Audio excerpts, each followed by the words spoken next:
Hello, Mr. Chair. Hello. You're free to start at 6:30. Perfect. This may be the shortest planning meeting in living memory.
So I see it's 6:30, so I will call this meeting to order.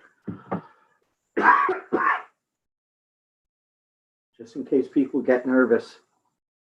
This is my annual fall cold. That's all it is. So I'll call the meeting to order. We have no public meetings tonight. I'll entertain a mover and a seconder for approval of the agenda. Moved by Councillor Hill, seconded by Councillor Hutchison. All those in favor? Carried. Confirmation of minutes from our October 1st planning meeting. I believe Councillor Zanuck was about to raise her hand. Thank you. And Councillor Hill will second. And all those in favor? Carried. Disclosure of pecuniary interest. Seeing none, we have no delegations, we have no briefings. I will read a short business statement. This portion of the meeting is open to the public. The city has initiated a new process in which members of the public will have the opportunity to speak for up to 5 minutes on comprehensive reports presented before the Planning Committee. Those wishing to provide oral comments at this meeting will be invited to do so. If a person or public body would otherwise have an ability to appeal the decision of the Council of the Corporation of the City of Kingston to the local planning appeal tribunal, but that person or public body does not make oral submissions at a public meeting or make written submissions to the City of Kingston before the bylaw is passed, that person or public body is not entitled to appeal the decision. Our one and only business item tonight is regarding 9 North Street. And I believe we have the report and the recommendation in front of us. Is there a planner who would like to speak to this? Thank you, and through you, Mr. Chair. My name is James Barr. I've been the planner working on the file to date, and we have a short presentation for you tonight, and then afterwards I'd be happy to answer any questions you have. Thank you. So the application before you tonight, known municipally as file D35001-2020, is an application for official plan amendment and zoning bylaw amendment for a property located at 9 North Street. The staff recommendation put forward tonight is to approve the changes to the official plan and zoning bylaw. The statutory public meeting was held on May 7th, 2020. Next slide, please. The purpose and effect of the application is to redesignate the lands from institutional to residential and rezone the lands from the site-specific B1207 zone to a site-specific B1 zone to facilitate the redevelopment of the lands exclusively with residential uses. The proposal would convert the existing former industrial building to accommodate 8 new residential units with parking and amenity areas provided at grade. Next slide, please. The lands are located at the eastern end of North Street between Rideau Crest House and Douglas R. Fuller Park. Next slide, please.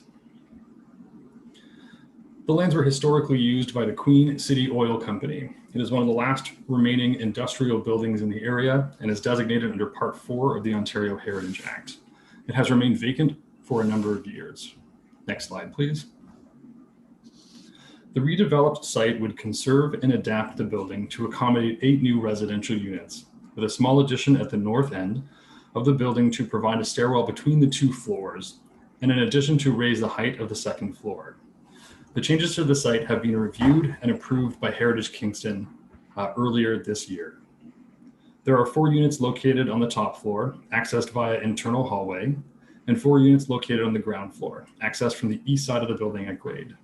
The view you see here before you is looking southwest, so like you're standing in Douglas R. Fuller Park. Next slide, please. And this is a view of the building looking at it from an aerial height by the end of North Street, so looking towards the park and out towards the river. Next slide, please. As per the proposed plans, vehicular access and parking for the site is being provided via North Street and an access driveway from the end of Wellington Street. The applicants have an agreement with the city to use the driveway to provide access to the east side of the building and the accessible parking space on the north side. Bike parking is located at the north end of the property in the gated amenity area. The Wellington multi-use trail is being extended to the property, and a new formalized pedestrian crossing will be established across the drive aisle. Next slide, please. Staff received written public comments after the May 7th, 2020 public meeting. These comments are included in the staff report, along with the responses provided to those who submitted comments. Questions centered around the drive aisle off Wellington Street, the design of the space between the building and the drive aisle, and other site design and functional elements. Next slide, please. As part of technical review, the applicant superimposed the site plan over an aerial image of the property to demonstrate that the driveway off Wellington Street does not encroach into the park space and only makes use of the existing drive aisle. This drawing is attached to the staff report as Exhibit H. Next slide, please. Additionally, the treatment of the ground between the drive aisle and the building has been reimagined to provide increased green space with defined pedestrian pathways to connect the first floor units along the east side of the building to the parking areas and the multi-use trail. Next slide, please. As expressed in the staff report, the application for official plan amendment and zoning bylaw amendment meets all provincial and local policy. The application represents good land use planning by redeveloping a heritage designated brownfield site within the urban area that is supported by existing municipal infrastructure and adds new residential units in a compatible manner that is within walking distance to amenities, transit, and active transportation facilities. Next slide, please. And I'd be happy to answer any questions you have, and that concludes my presentation for this evening. Thank you. Just quickly, have we received any phone calls or any correspondence regarding this? Through you, Mr. Chair, since we advertised for this public meeting, we have not received any additional phone calls, emails, or walk-ins or any other correspondence for this site. Thank you very much. I will open the floor to the committee. If there are any members of the committee that wish to make comment or ask questions at this time, we'll make comments after it's moved. See, Councillor Hutchison.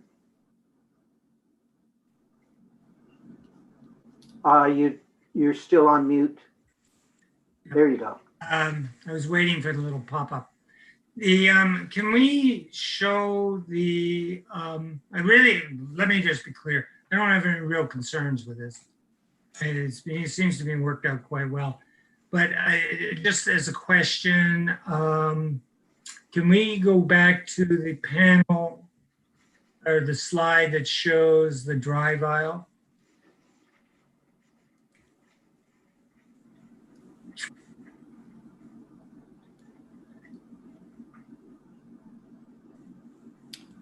So clerks, if we go back to the presentation, I will be able to guide you to the panel that council is looking for.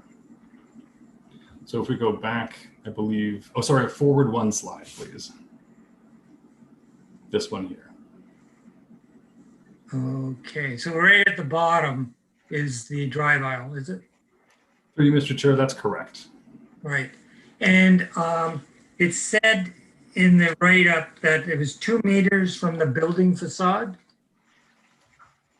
Through you, Mr. Chair, there are quite a number of lines on this drawing. Yeah. And if we look at the building itself, we're looking at I will call it the south wall just for orientation here. So the wall closest to the bottom of the image. Just south of there is a solid dashed line. So it's longer than the rest. That's about where the property line is. Okay. And then after that is municipal land. The applicants do have an agreement with the city to be able to use this land to provide access to this side of the building. So that is the drive aisle on the east side or south side of the dashed line. Right after the dashed line is going to be pedestrian walking spaces, so like a sidewalk in order to connect those 2 doors on the south side of the building to the parking and to the multi-use trail. After which there's an additional piece of landscaping and then the drive aisle. For clerk's purposes, could we please go to the next slide? Actually, this might be easier to describe. Yeah, that's the one. This is the one I wanted to actually see. Okay, so between the bushes / trees and the what appears to be green space, that's the drive aisle, correct? The drive aisle is just on the east side of the green space, so the closest to the bottom of the screen. Oh, okay, right at the very bottom. Okay. Correct. Okay. I just wanted to like, okay. And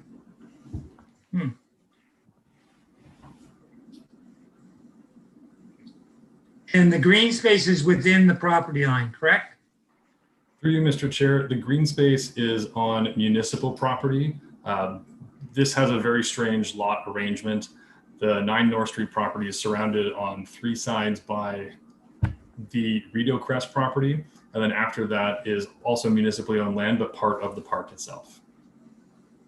Right. And the reason the drive aisle has been acceded to in agreement is because that's where the old Wellington Street extension was. Is that correct? Or where it's proposed? Through you, Mr. Chair, I don't believe it has anything to do with the Wellington Street extension. It's an existing drive aisle that's there today. And in order for access to be provided to that side of the building for vehicular access, so people dropping off persons or picking up persons from that side of the building, that accessible parking space, and for fire access, that drive aisle will continue to be used and owned by the municipality, but the applicants also have the right to cross it as part of their development. Right, well, that only makes sense. Okay, so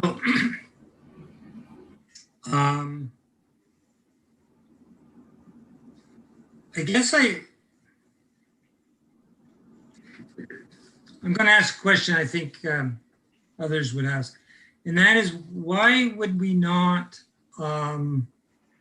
make the drive aisle closer to the building and eliminate the green space, since it's not likely to be used? Through you, Mr. Chair, the design has been reviewed through site plan control as well by our own city engineering and transportation services, and to create a strange jog at the end of the street doesn't also work for the municipality's continued access of that drive aisle, because we do have a parking area beyond what's shown on this property. Right, and it's also for fire access, right? Correct. So it would be easier for fire. Okay, thank you. Thank you. Councilor Osanic. Thank you, Mr. Chair. Through you, want to make sure, is access to 9 North Street from Wellington and Bay Street area? Through you, Mr. Chair, access to the site is provided from the end of Wellington Street, which you can access from Bay Street. So if you're coming down Rideau, you can make a left or right onto Bay Street and then go down to Wellington Street. At the end of North Street, where there is a receiving and parking area for Rideau Crest House, they're also accessing it off that driveway. So there are 2 vehicular accesses proposed for this building. Okay, and they can't, like, no cars can get to it from Cataraqui Street, is that right? Through you, Mr. Chair, that is correct. Okay, and because there's still the concrete barrier going across somewhere? Up by Cataraqui Street, maybe. I'm unsure of this Okay. piece of infrastructure, but there's no changes proposed offsite or in the park for this Okay. development. Great, thanks. And my only other question is lighting, and that would be something that be addressed at site plan, eh? Through you, Mr. Chair, that's correct. We have reviewed the lighting plan as part of site plan control, as they've been both reviewed concurrently. And they have proposed an appropriate lighting plan that there are going to be wall-mounted sconces on the east side of the building facing the park, but the light drops off before the drive aisle. So there won't be an excessive amount of light projecting into the park space. Thank you very much. Thank you. Seeing no further hands up,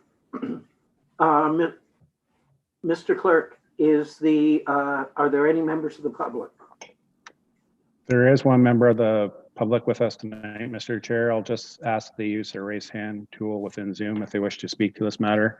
To do so, please click on the participants icon in the lower menu, and that will load a menu on the right hand of your screen. And at the bottom of that area, there's a button that says raise hand. So if you wish to speak, please hit that button. Great. And Mr. Chair, I do not believe that they wish to speak, so you can proceed to the Okay, mover and I'll seconder. declare the public portion of this meeting very quickly over, and I'll turn to the committee for a mover and a seconder for the recommendation. Moved by Councillor Hill, seconded by Councillor Osanek. Any further questions or comments? Yes, Councillor Hutchison. Unmute yourself. Sorry. There you go. The pop-up was slow. This comprehensive report, right? So I just want to say that I'm quite happy to see this development going forward.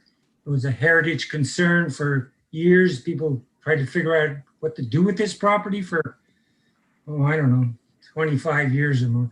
So I want to thank the developer for what they're doing. It's not the easiest site to deal with. And I think between themselves and staff, they've worked out a system that everybody, can think that we got a good balance of heritage and development, intensification issues reflected in. So I just thought that we should applaud that. Thank you. Thank you very much. Seeing no further hands, I'll call the question. All those in favor? Carried unanimously. So I don't believe we have any motions. We have no notices of motion. Other business? Seeing none. Correspondence? I don't believe we've received any on this file. And the date and time of our next planning committee meeting is Thursday, November 5th at 6:30. I will entertain a motion to adjourn. Councillor Hill, Councillor Hutchison. All those in favor? Carried. I think we did make a record. Thank you very much. Talk to you later. Take care.